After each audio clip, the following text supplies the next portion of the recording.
Olha, agora vamos ver a íntegra da entrevista do presidente Lula a Cristiane Amanpour, da CNN. Senhor presidente, bem-vindo de volta ao nosso programa. O prazer é meu, Cristiane, poder falar com você mais uma vez e falar com o povo americano.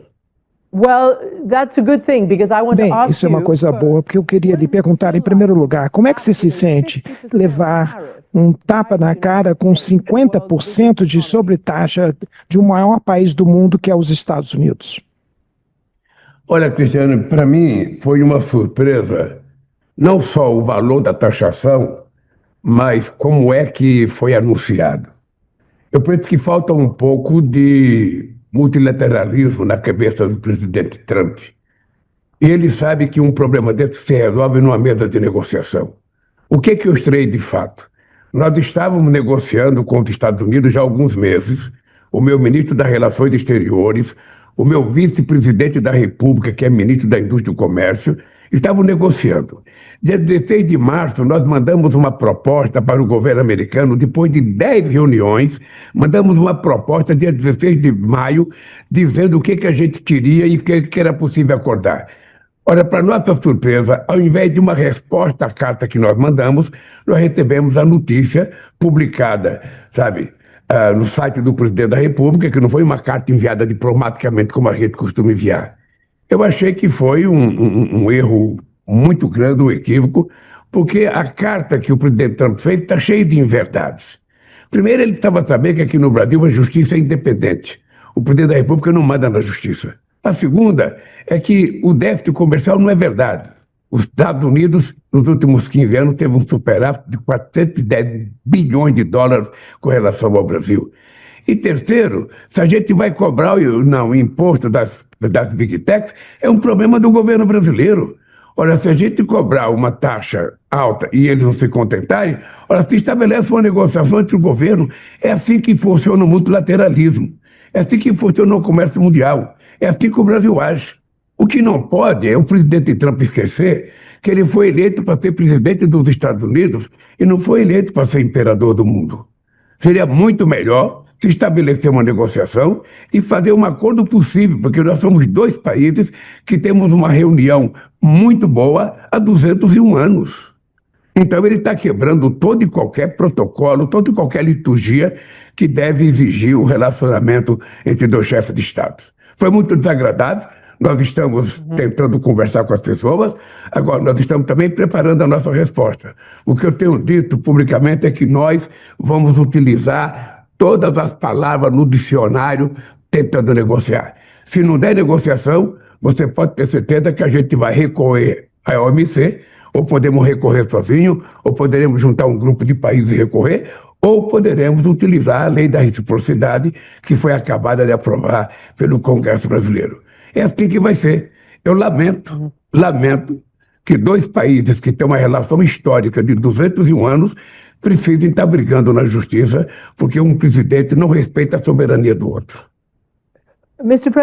Senhor presidente, deixa eu levantar algumas questões que o Trump falou. Em primeiro lugar, falando sobre, como você acabou de mencionar, o Procurador-Geral da República, da AGU, disse que, de acordo com os dados dos Estados Unidos, o Messias escreveu que tem um superávit com seu país que era 7,4 bilhão no último ano. De acordo com seus números, chega a quase 30 bilhões, fazendo que o Brasil é o terceiro maior contribuidor para o superávit mundial dos Estados Unidos, quando você inclui os bens e serviços. E como você diz, nos últimos 15 anos, os Estados Unidos têm uma superávit de 410 bilhões. Nessa questão do comércio, que o Trump gosta de dizer, a América está sendo explorada pelos seus...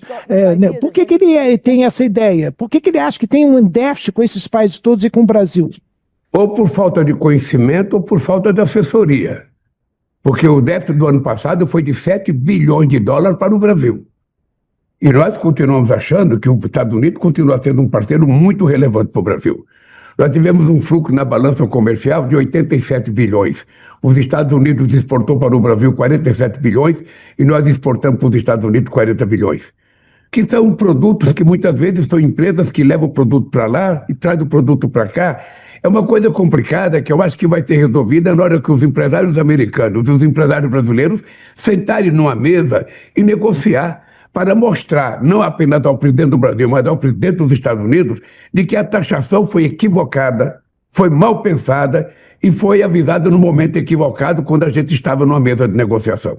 Não é possível aceitar, sabe, que um país acha que pode, sabe, ditar as regras para outro país sem sentar numa mesa de conversação.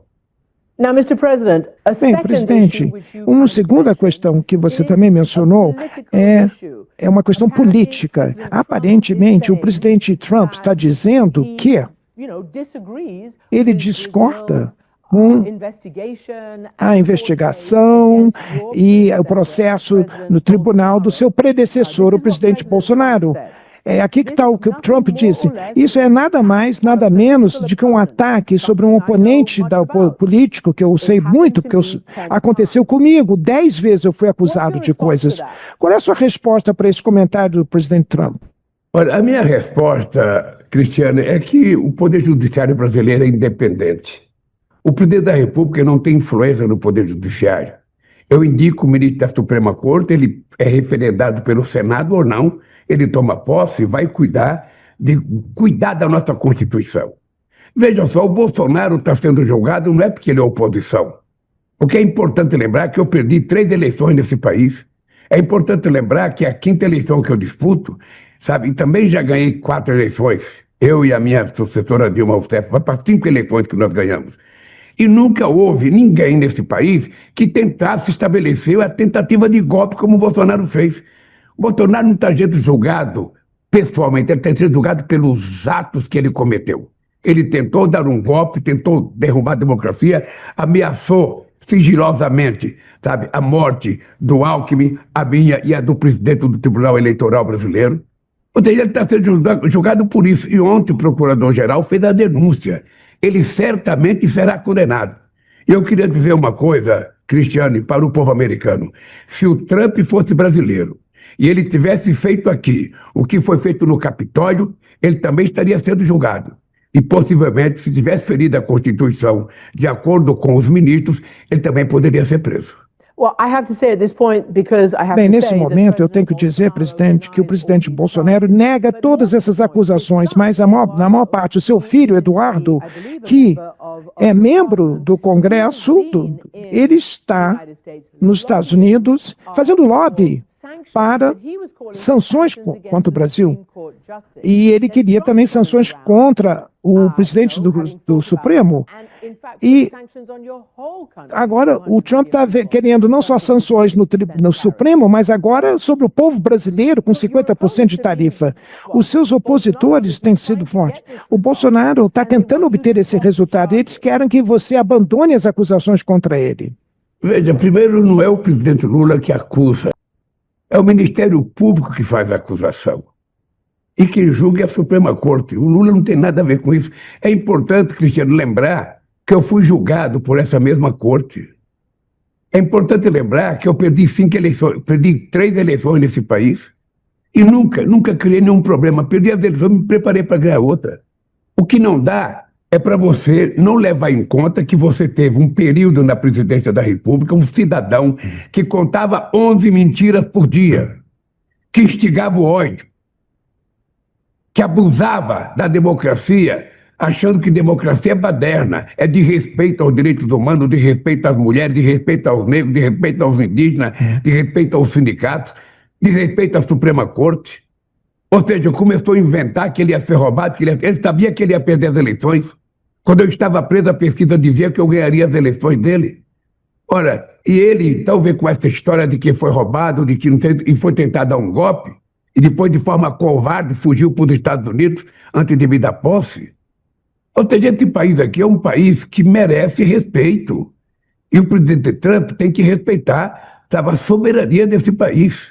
A soberania da Suprema Corte, a soberania do Poder Legislativo, a soberania do Poder Executivo, como eu respeito a soberania americana.